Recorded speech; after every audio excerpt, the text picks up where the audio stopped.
sad. I just saw pictures posted today of Garrison's memorial service that was held.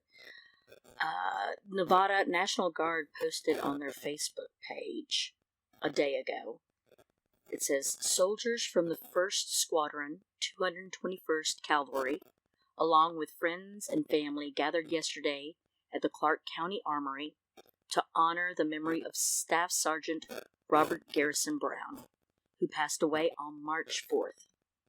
Brown, a beloved son, brother, uncle, and friend, was born to Janelle and Cody Brown and was the 6th child of a large family. He is survived by his family and 3 cats, Cathy, Patches, and Mrs. Buttons.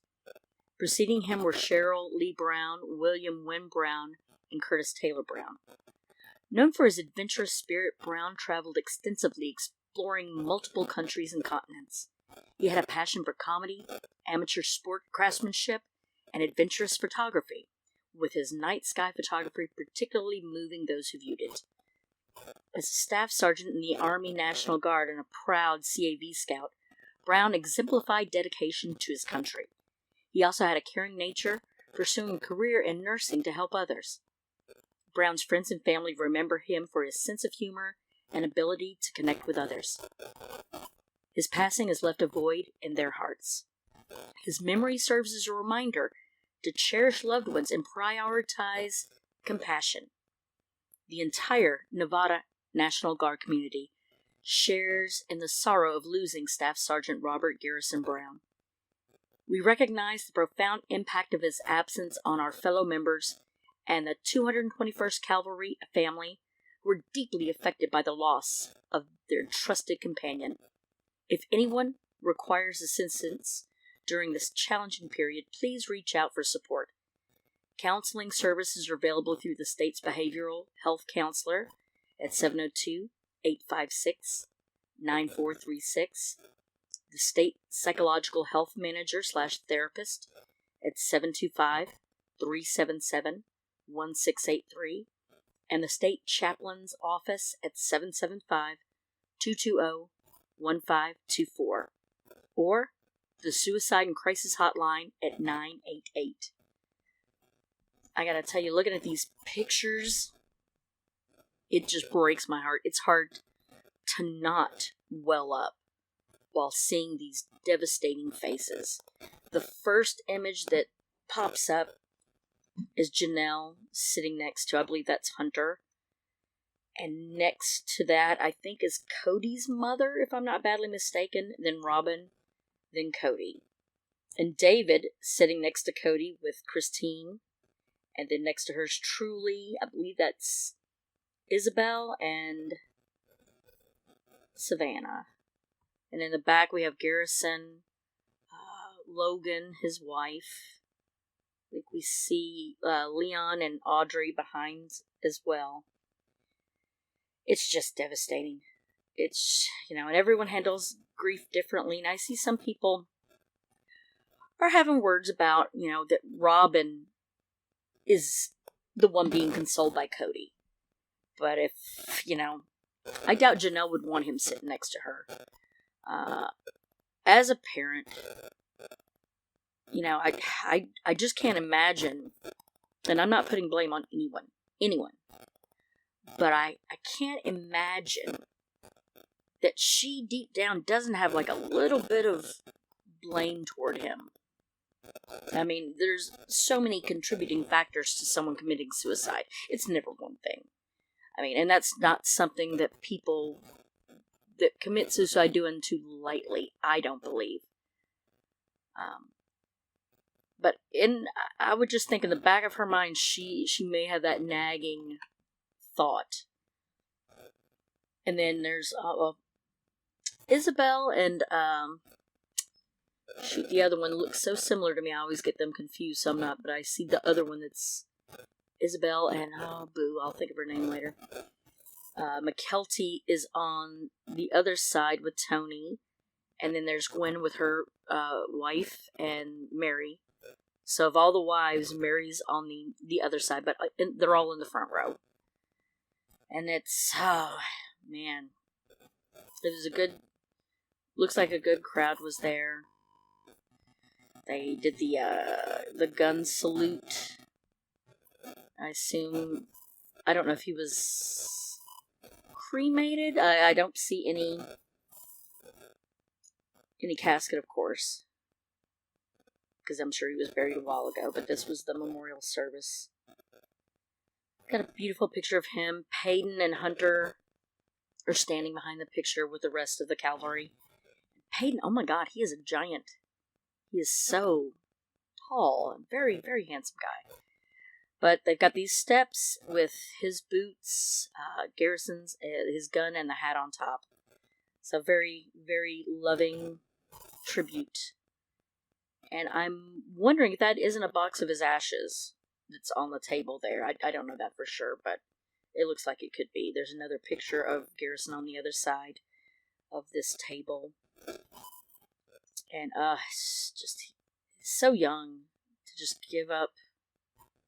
But you never know what's going through somebody else's head. You never know what they're going through. Especially with mental illness. Gosh, I've got my issues with it as well. Luckily, have never acted on suicide, but I can understand why people would want to just not wake up anymore. It's not necessarily that people want to die, it's that they just don't want to live, if that makes any sense. There's been many times I thought, if I fall asleep and don't wake up, that would be great. Of course, those are always fleeting. That's not something that's permanent in your mind. But if it happens enough, I can see how people would take their lives in their own hands. And it's just heartbreaking and sad. Especially when he is so talented. I mean, they mentioned his photography, and I was looking through his personal Instagram when he died. Beautiful shots. I mean, granted, he went on to be a nurse. I think he was the one that was a nurse. I think Hunter was a nurse too. But also, gosh, photography, love to travel, animal lover. And it's just so sad. And I know it's got to be just torture for Janelle. The look on her face is just, oof. And Christine as well. She's also just, their faces are, you could tell they've been crying. Eyes puffy. Poor little Hunter sitting next to her. Faces all red. It's too much. And Gabe, because he's such an emotional guy, I can only imagine pain that they're all individually, but also together, feeling as a family. It's just, it's heartbreaking. But it is glad to see that the whole family has gotten together to come and give their last respects at this memorial. All that to say, I'll post some of these pictures on YouTube if you are watching on that. You'll already see them. And I'll try to put them on my podcast as well. But if you know anyone that's hurting, in pain, you may not even know, because I've never really told anybody when I was feeling at my worst. But if you suspect, talk to somebody. If you yourself are feeling this way, just give it another day. Talk to somebody if you can. I know I would have never called anybody either. But trust me, your loss to the world is greater than you realize it's going to be. So keep that in mind no matter what you're going through.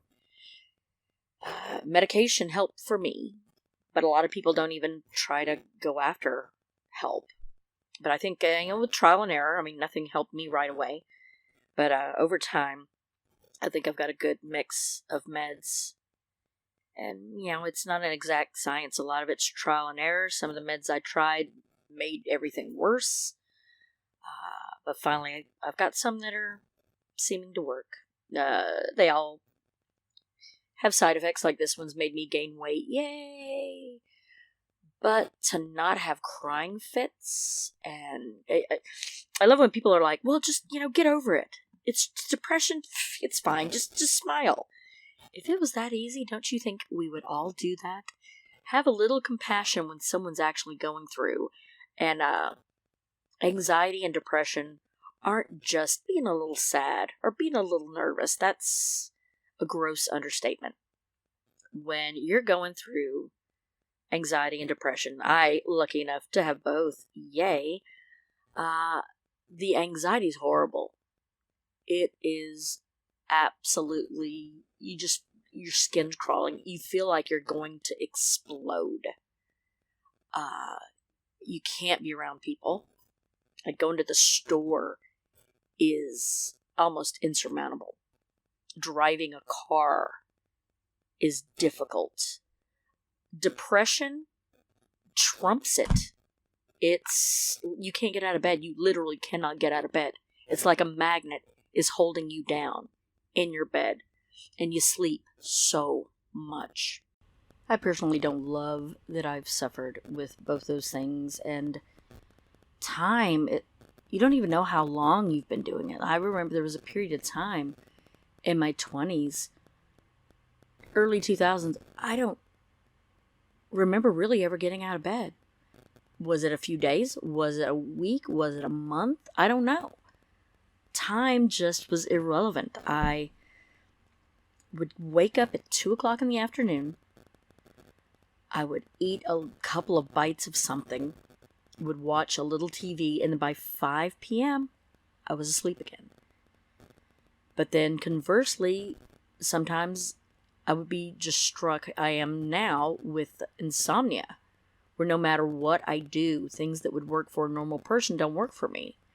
And I have to take something, or I cannot fall asleep.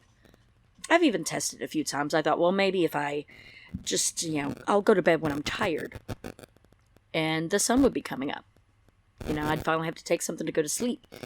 Benadryl got to where it wouldn't work, and all sleep pills are pretty much as Benadryl, the ones I've seen. And melatonin does nothing. That's just a placebo to me. It does nothing. Every herb I've tried, everything. Xanax helped for a while, and then finally I was put on Seroquel. Thank goodness.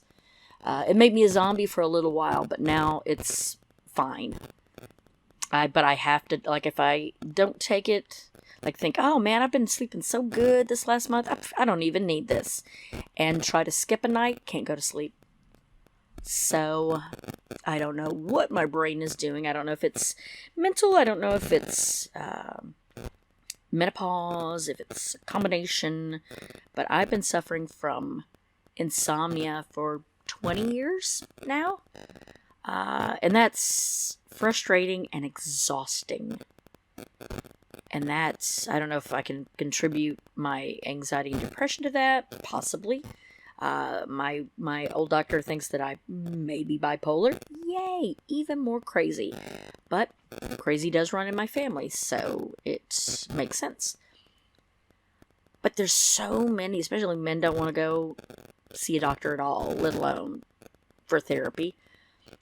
And I don't know how well therapy worked for me the times I've gone, but the meds have helped, and I've finally learned to accept that I'm going to have to take pills probably the rest of my life. And I finally found a mix that works, and that is monumental. When my doctor first thought I had anxiety and described it to me and started prescribing stuff, I thought, you're crazy. I don't have anxiety. Until we found something that fixed. And I was like, oh, wow, okay. Then depression. Oh, I don't have depression, blah, blah, blah, blah. Then I take this, fixed. Not fixed all the way, of course, but, definitely life better. Then when she said bipolar, I'm like, that's like for really crazy people. I'm not really crazy. Then she puts me on Seroquel, which actually she gave me Vraylar, but that's super expensive. So I'm on Seroquel now. And they're called antipsychotics, which that's a frightening sounding name, isn't it? Yeah.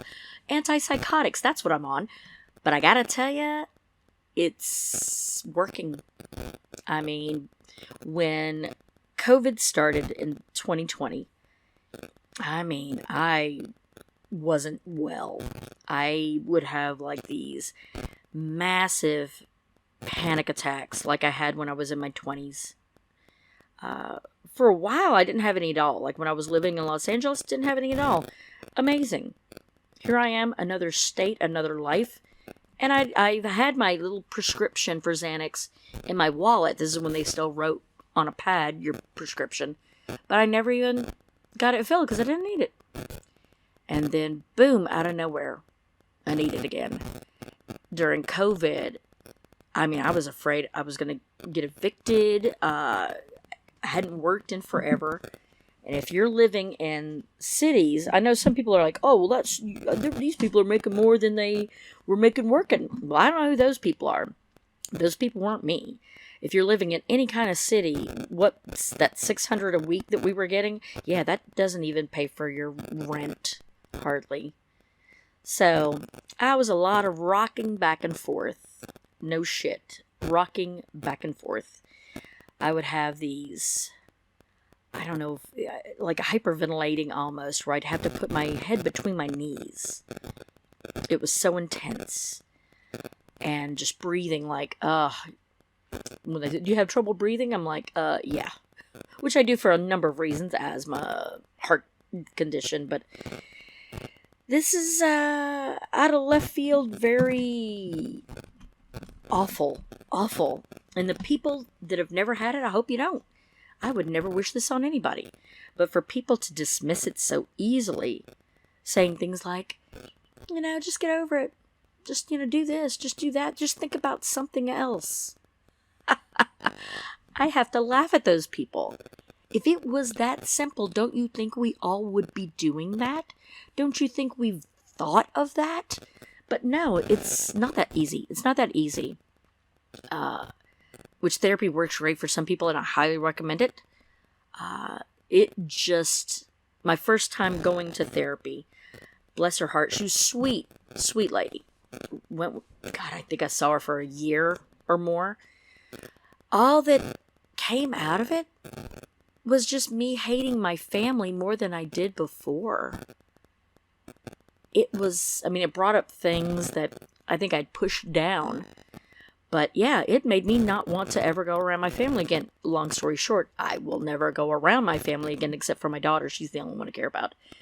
But sometimes that's another thing. Sometimes you've got to cut toxic relationships out of your life, even if they are family. I know as a parent, you will always love your child. You will never cut yourself off from them. But sometimes, like if it's an aunt or if it's a toxic parent, sometimes it is best to sever ties. Just for your own mental health, let alone emotional. It's just the psychological, you can't even imagine. It's, again, I don't wish my conditions on anybody. But there's so many that are going through it, and so many that don't know that that's what's going on. Because I gotta tell you, when I started having anxiety, I was going to the doctor all the time. I thought something was wrong with me. Something was physically wrong with me, and I was trying to figure it out. And after all the tests, the blood work, this, that, and the other, nothing was coming back. And that's when the doctor had, I think it was a list of 23 questions. And I answered 19 of them yes. And that was a survey for generalized anxiety disorder. Thank you very much.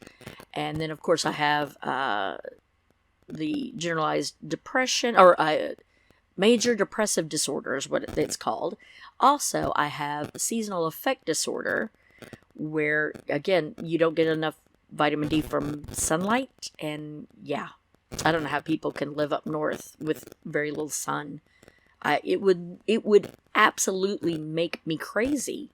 For real crazy. Not figuratively speaking. I would literally become crazy. Crazier.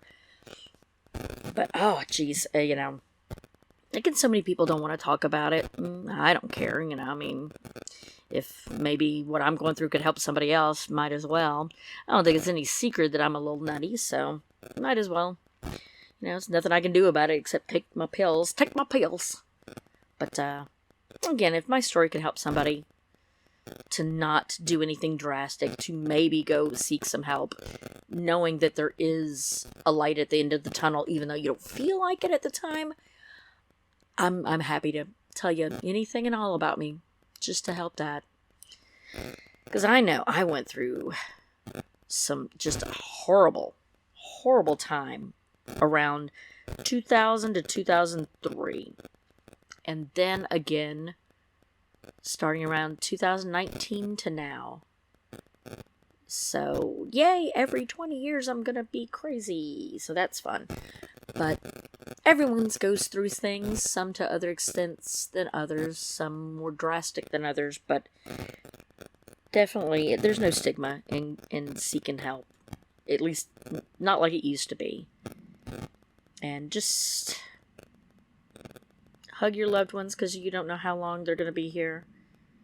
My daughter messaged me today saying that a friend of hers died yesterday of a drug overdose. Here's a girl that's maybe 30 and she's got a daughter and now she's dead. You know, she experimented with drugs and she'd done pills evidently on and off forever, and seems like she was maybe getting to some harder stuff. And just like that, you think you can handle things, you think your body, oh no, it's old story. I think that was a River Phoenix's issue, and among many others, people, where, you know, they get off stuff for a while, then they start using again, and they think they can use the same amount that they did when they stopped, but you got to baby step back into it. That's why we've lost John Belushi. I believe that's why we lost Chris Farley. It's why we've lost River Phoenix. Even my daughter said she is so tired of losing her friends to overdoses. And that's a whole different animal altogether in itself, too. And it's so scary. I'm glad that I don't do drugs other than what my doctor makes me take. Just hearing the fear of fentanyl being put in marijuana. I mean, people are dying smoking pot that they don't realize is laced with anything. I mean, these are frightening times we're living in, people. So if you're going to do drugs, make sure it's from a trusted source. And even then, you can't be 100%. That's the only reason I'm kind of like, I think maybe the country should make pot legal. That way, at least there's some sort of, maybe some sort of regulation of it. But then, of course, anytime you get the government involved in anything, they just fuck it all up. It would be nice if the government actually helped us out. But, I don't want to hold my breath on that one. Anyway, all that to say, we are not promised tomorrow, whether it be an accident or be at our own hand or be it just our health. So take every day as a gift, because we don't know if we're going to have tomorrow. We don't know what's going to happen with the world. We don't know what's going to happen with our health. We don't know what's going to happen if an accident were to happen in a matter of minutes. We don't know. I'm sure no one expects to die in a terrible accident or in an overdose, but it happens all the time, every day. So love the one you're with, hug them tight, and I will talk to you later.